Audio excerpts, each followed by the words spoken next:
I'm always delighted to be with Saul Anuzis, who's been such a leader in the conservative movement and the Republican Party. Welcome to the Saul's Newsstand News Rewind for January 28, 2022.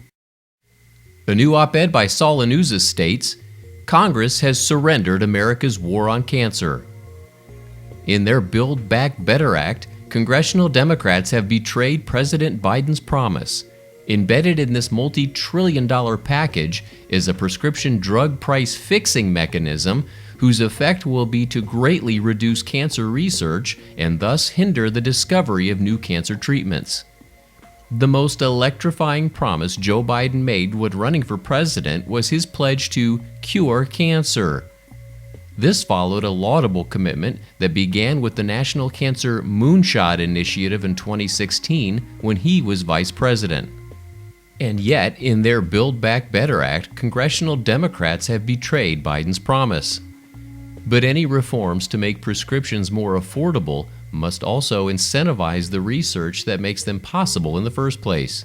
Embracing price controls will knock us off the path to controlling and curing cancer and will cost millions of lives and jobs. No one should doubt President Biden's sincerity, but in the war on cancer, Build Back Better is a giant roadblock.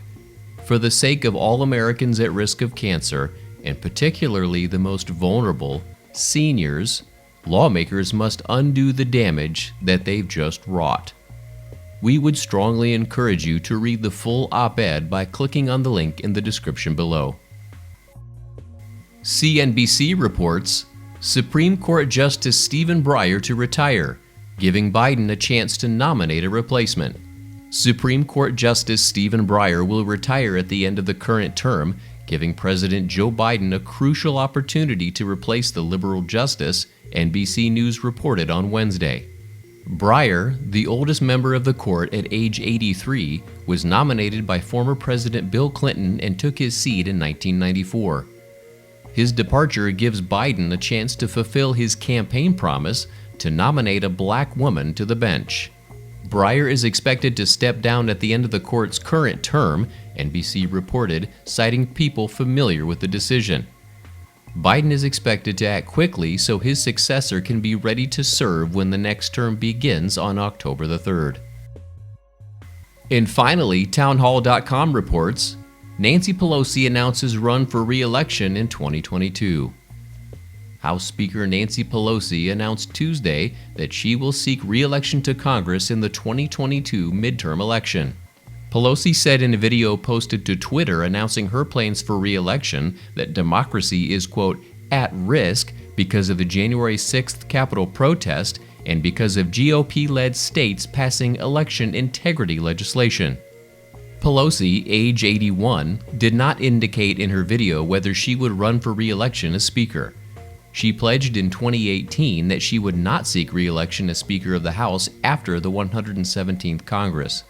And in 2020, she reaffirmed her pledge to step down as leader of the House Democrats at the conclusion of her current term.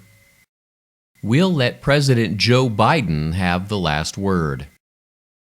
That's a great asset. More inflation. What a stupid son of a...